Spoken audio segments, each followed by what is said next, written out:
Hello, welcome to Heidi Relationships. Don't forget to like, comment and subscribe if you enjoy the video. The first story is titled, Wife F33, and I am 34, decided to try for kids last year.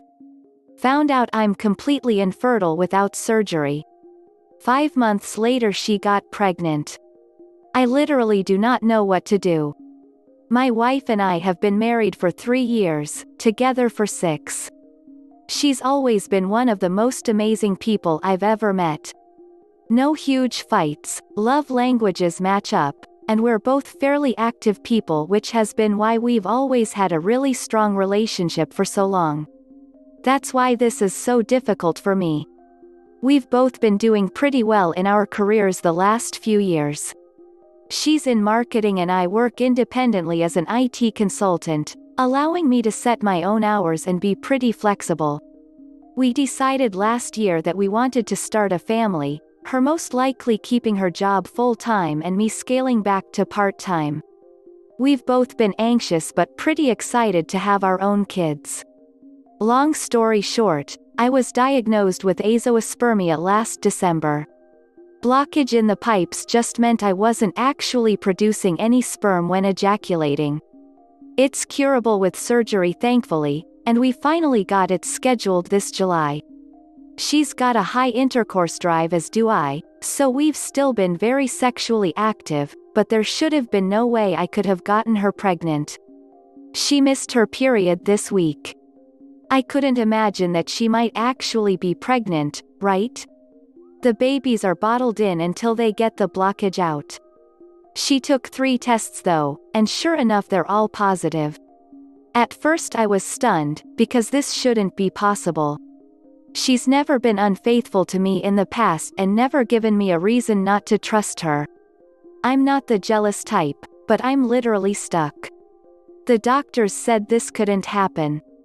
And I can't believe my wife would jeopardize the future we've been so excited for over some fling when we seem to have such a great emotional and physical connection. My wife's been ecstatic. She's given no indication of any guilt or worry that she may have cheated.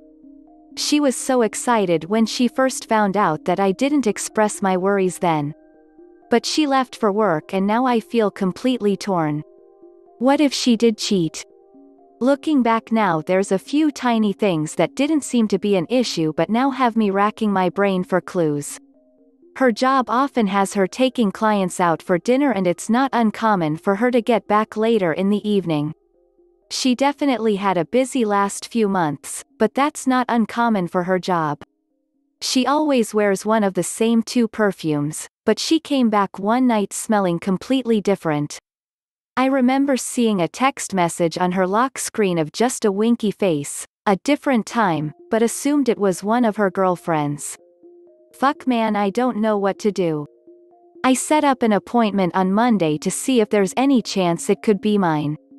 If it is mine and I accuse her of cheating, I feel like the world's biggest asshole. But she's coming home in a few hours and I don't know what I'm going to say to her. I can't stop thinking of these small things that may have been her cheating and I just didn't see it. Do I wait until the doctor appointment Monday before talking to her, or do bring up these insecurities while she's celebrating the pregnancy? I'm worried I won't be able to hide what's going on. Edit, I should add I've been cheated on before. Our relationship has been pretty healthy, but that old fear is creeping back in now. I'm not sure how to just wait until the appointment. This is bringing up some old emotional scars I think and is just fucking with me. I'm usually never this insecure or uncertain about being straightforward. I think I need to just find some way to bring it up without being accusatory. The next story is titled, Update, Wife F33, and I am 34, decided to try for kids last year. Found out I'm completely infertile without surgery. 5 months later she got pregnant. First I just want to thank everyone who reached out and offered their story about similar. I can't believe how many people are told they're completely sterile and end up being able to have kids anyways. I took a lot of what you guys said to heart. I had an ex of mine from years ago end up cheating on me, and it really left a scar for a while. It wasn't until I got more involved with sports and getting in better shape that I was able to try and move on. My wife and I actually met in a soccer league we were in together. We've had so much trust for so long that I thought those fears had gone away. It wasn't until now that I really started to feel shaken like that again. But I didn't want to let my past get in the way of what could be just a huge blessing. A few people really articulated the right way to communicate my feelings in a way that wasn't accusatory and respectful of my wife, who's never really given me a reason to doubt her. It's not uncommon for her to sometimes be home late, and she'll usually like to go straight to bed. I didn't want to dump this on her immediately and decided to give myself a night to sleep on it. I got up pretty early just being restless, went for a run, and cleared my mind. I couldn't wait any longer. I made our favorite omelets, and told her I needed to talk about something. You know I'm not Ashley, right? She knows me well. Ashley's my ex who cheated. So first I apologized. I apologized because I let this build up in my head for so long without talking with her about it sooner. What should be blessing has been nothing but insecurity and fear for me. We talked for a while. I told her how happy it made me to see her ecstatic and excited for the baby. I told her how much I loved the relationship that we've built together, and I felt like an asshole for questioning her loyalty. She had never given me a reason not to trust her and that I still couldn't emotionally get over the thoughts of infidelity because of my ex. She thanked me for telling her, and she knew how hard it was for me to get over that. She volunteered to have us get a paternity right when she's born, which made me feel a lot better at first. But something still felt off. I honestly don't know why, something about how she was so eager to get a paternity test, and almost not mad at me at all for having kept this from her. Normally she would have been upset that I didn't bring it up right away, but there was just a weird feeling I couldn't shake for the rest of the day. It seemed like she was saying all the right things, but I couldn't get rid of this clawing feeling inside my head. Maybe I'm just being paranoid. Maybe there's a gut feeling that I need to listen to. But I ended up going to the appointment alone, as we decided it would good to see if I still needed the surgery. Turns out it's obstructive azoospermia. I've read so many stories about people who were supposed to infertile end up getting pregnant. So I brought that up, and how my wife's pregnancy was affecting me. The urologist thought it would be pretty unlikely that I wouldn't need surgery to have a kid with how mine was presenting itself. He mainly tried to skirt around the topic, and mostly pushed me towards making sure she was actually pregnant. Being there didn't really help. I feel like I just got more uncertainty. She had another night being out to 8:30 last night. We talked about scheduling an appointment to verify the pregnancy when she got home. She seemed a little confused, but then quickly agreed. She promised to do it in the morning. I asked how work had gone, and she gave me a kind of non-committal answer about her boss pushing her too much and being stressed out. There's nothing huge there, but she just seemed off. I really couldn't put my finger on it. We were still acting all lovely-dovey, but something just felt wrong, and I couldn't talk about it without repeating the same conversation we had Sunday. I've been trying to throw myself into work to distract myself, but I haven't been able to focus. We have a joint checking account that we'll sometimes move money in and out of, but really only use it for groceries or household items unless we talk about it beforehand. This morning she moved half of it to hers, about $1,700. We don't do that, she's never needed to before. And I checked our healthcare portal, and she made the appointment for the one-time Thursday that I mentioned I was busy working on site. We were supposed to go together. I'm starting to go crazy. How do I bring this up that isn't me just having the same conversation again? I'm looking into getting a second opinion for myself. But I need a litmus test from objective outsiders to know if I'm really losing it or if this seems weird to someone else. Update: I've been trying to center myself. We talked calmly for a bit on the phone. She claimed she moved the money out in anticipation for the deductible payments she'll have with different visits. I didn't bring up anything else, but she seemed a little impatient with me, probably rightly so, and implied we'd have a longer talk when she gets home. I'm just trying to not overreact right now. I don't know what to think. This is either a misunderstanding on my side and I am a father. Or, not. Thankfully she's not working late today. Thank you those who are trying to keep me grounded. Update: I went for a long run to clear my mind. Got a shower, and then my wife should be home. I'm going to go into the conversation with no judgment, just objectively walk out the facts and why I've still been struggling personally with some of them. Regardless of what happens, I'm done with any confusion left between us. The next story is titled, Happy Update, Wife F33, and I M34, decided to try for kids last year. Found out I'm completely infertile without surgery. 5 months later she got pregnant. I'm sorry to drag y'all through the worst of my insecurities. I definitely channeled quite a bit of my negative shit into what I posted. But hey, that's what anonymous people are good for sometimes, I guess. Anyways, we finally sat down after she got home last night. I told her everything that was going on. The urologist, the money, the upcoming appointment. I told her how, even with all her reassurances, too many suspect things kept happening. She agreed how everything looked, and immediately apologized.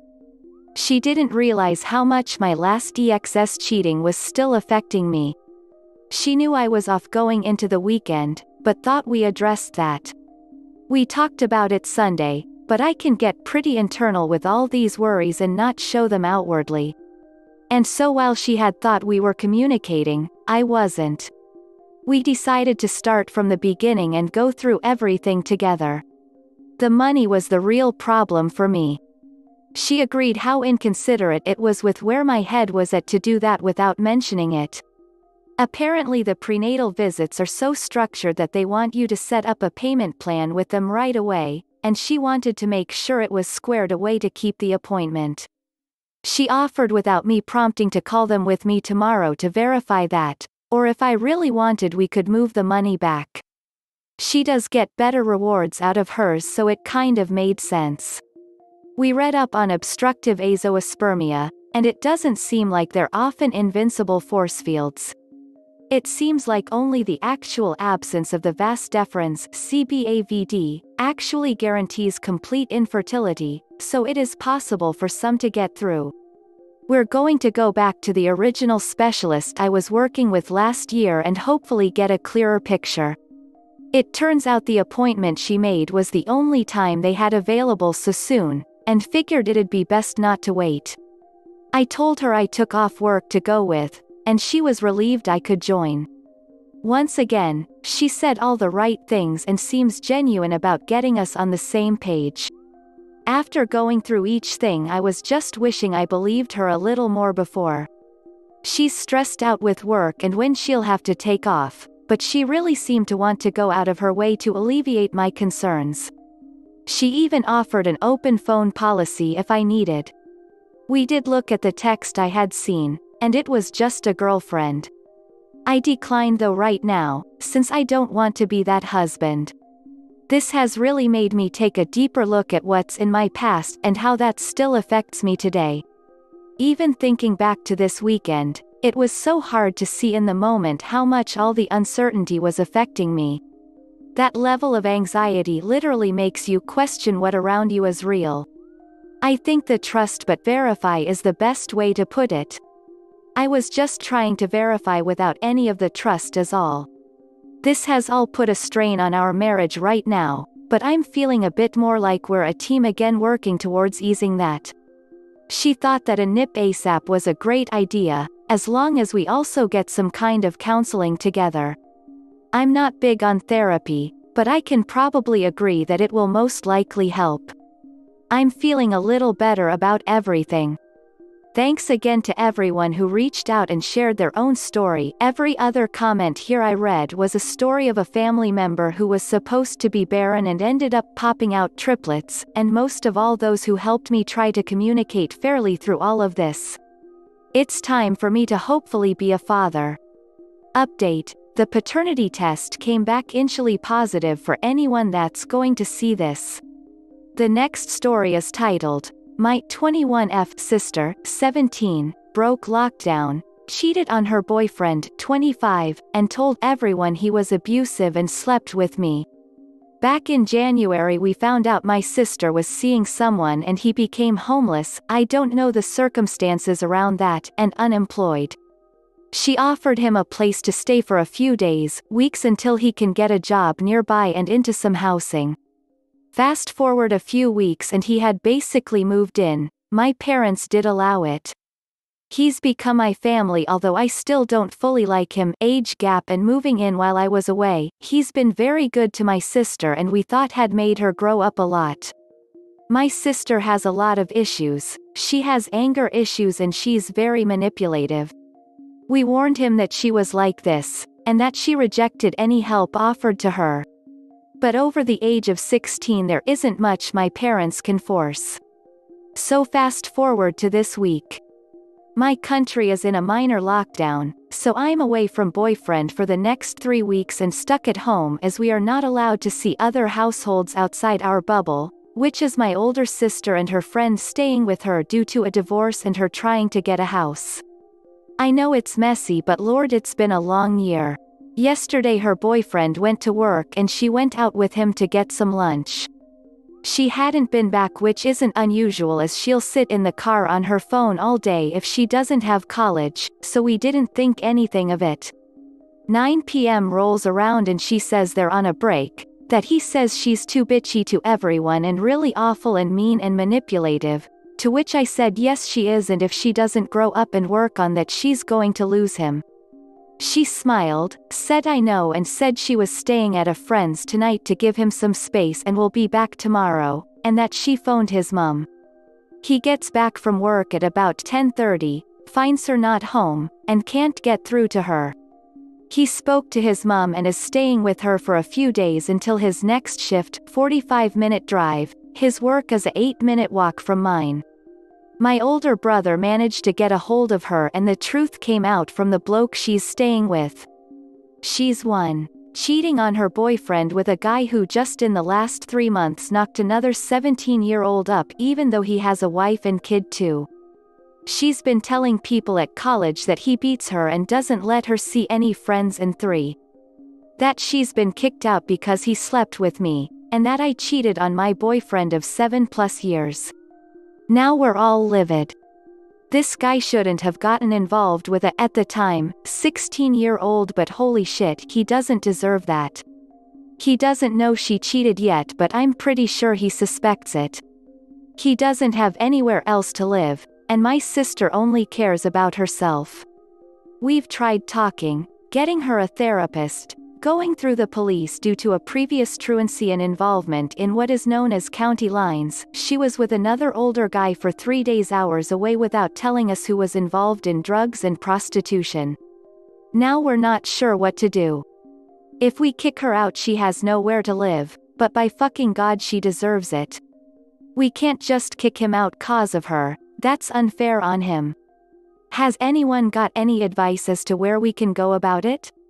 TLDR, my younger sister cheated on her boyfriend who lives with us with a married man during lockdown, told everyone he's an abusive boss even though he's not, and brought me into it that I cheated on my boyfriend of 7 years with him, so she got kicked out. No idea what to do now. Edit. Guys, stop bringing up the age gap. I know it's bad. I know it's grooming in a lot of situations. Unfortunately, she's the main issue here. The age gap definitely is not good, but she's pathologically lying to get her own way, which is why I asked for help. I have replied saying it was addressed day one, and I still do not agree with it at all. In fact, it makes home life very awkward, and I actually lived with my sister January to March where lockdown happened and I had to move home, because I was uncomfortable and my parents knew it. Edit 2. He's a nonce, yes.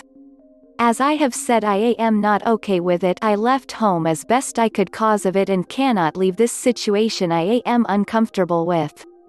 She is a victim, yes, but she's also an abuser. Two can be true. Sure, she might be lashing out, but before he came on the scene, before she was assaulted, she was an abuser to me and my family. My parents failed her, but I cannot do anything about that. She's a piece of work before all of this, and she relishes in the fact that she hurts people. I have been battered to the point I can't move my arm by her when she was 8. How do you think that makes me feel? My parents just told me to not retaliate, so I didn't. My post was asking how I deal with it. What can we as a family do, as well as me personally? Now I'm seeing removing myself cause I am just continuing the abuse as the best decision, so thank you for that. Also, upon asking her, she feels no remorse for what she did. She doesn't want to go to therapy. She doesn't want to change. She doesn't want to go to the doctors or anything. Yeah, we failed, and I'll live with that for the rest of my life. I won't be responding anymore, but you're all right. If she's being groomed and abused, then yeah, he needs to be kicked out. The situation is, however, that she has been an abuser since childhood, and that apparently didn't subside like we thought. A user in the comments said, "Okay, first of all, I don't know why your family didn't stop her from dating someone who's 8 to 9 years older than her while she's a minor, but that is not the point. I would suggest having your parents try to ground her and give her therapy again?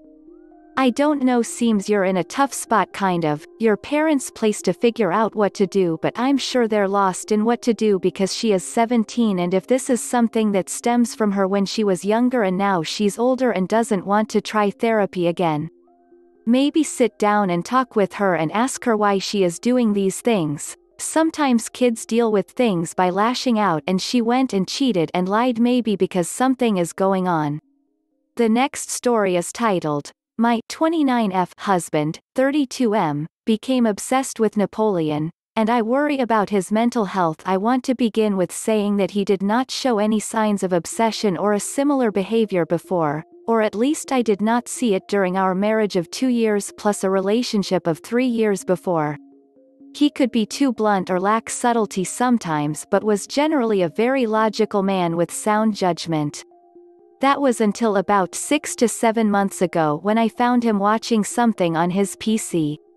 I asked him what it was, and he said it was a documentary about Napoleon and his life, battles, campaigns, etc. That struck me as odd because he was never interested in history, politics, or this type of thing before. He did not change overnight, but gradually. Over time, he started to watch documentaries, videos, and movies about Napoleon more and more frequently. I didn't think anything of it until a parcel arrived at our house. I picked it up as he was at work. The huge cargo was hundreds of books written solely about Napoleon, biographical books as well as books about his wars, etc. I, of course, asked him what this was all about, and he shrugged it off, saying that it wasn't a big deal and he just wanted to learn. By this time he was spending almost all of his free time watching Napoleon documentaries, videos, movies, or reading these books. I also saw that the wallpaper of his PC and his phone lock screen, which were previously photos of us together, was changed to paintings of Napoleon. A few days later, another parcel arrived, this time containing huge posters, portraits and paintings of, you guessed it, Napoleon. I was determined to talk to him seriously the next day after work. When I arrived home, I struggled to keep my emotions stable as I came to a house decorated head to toe with Napoleon posters and paintings. All the way from the kitchen to the bedroom, walls and tables were covered. I angrily asked him if he's okay and told him to remove them. He then got overly offended by my remark and acted like I'm in the wrong. I decided to wait until I cooled off. But a week or so has passed and we barely even talk to each other, all the while living in a house filled with those posters as my husband didn't allow me to remove them and got unusually angry when I tried to do so. Things came to a breaking point when another parcel arrived, containing useless items like a strange hat, which I'm guessing is a Napoleon hat, a replica sword, strange-looking clothing, a pair of tall boots, and a bust of Napoleon. I got furious and confronted him. He completely ignored what I said and asked me stuff like, "Is it legal to own a horse in the backyard?" I seriously thought, more like hoped, that he was joking or that this whole thing was an elaborate prank. But he kept a serious face all that time. I packed my things and stormed out of the house in a moment of anger. I'm at my parents' house now. Just told them that we had a huge fight. I'm seriously considering divorce as he is no longer the man I once loved for quite some time now. We have no kids if that matters. What should I do? A user in the comments said, "Before you go and file for divorce, I would seriously get him looked at by a professional. A change like that can sometimes mean a brain problem. Chemical imbalance, tumor, etc. My grandmother had a brain tumor and prior to it getting diagnosed, she started doing really bizarre things that were never part of her character. Once it was successfully removed, she didn't remember doing any of those things, and it took her months to correct what she did, as far as what she bought, how she changed the house, what she said to people." This is the end of the video. I hope you enjoyed the relationship stories. Please don't forget to subscribe to the channel, like the video and write a comment. I really appreciate your support and it helps my channel so much. Thank you.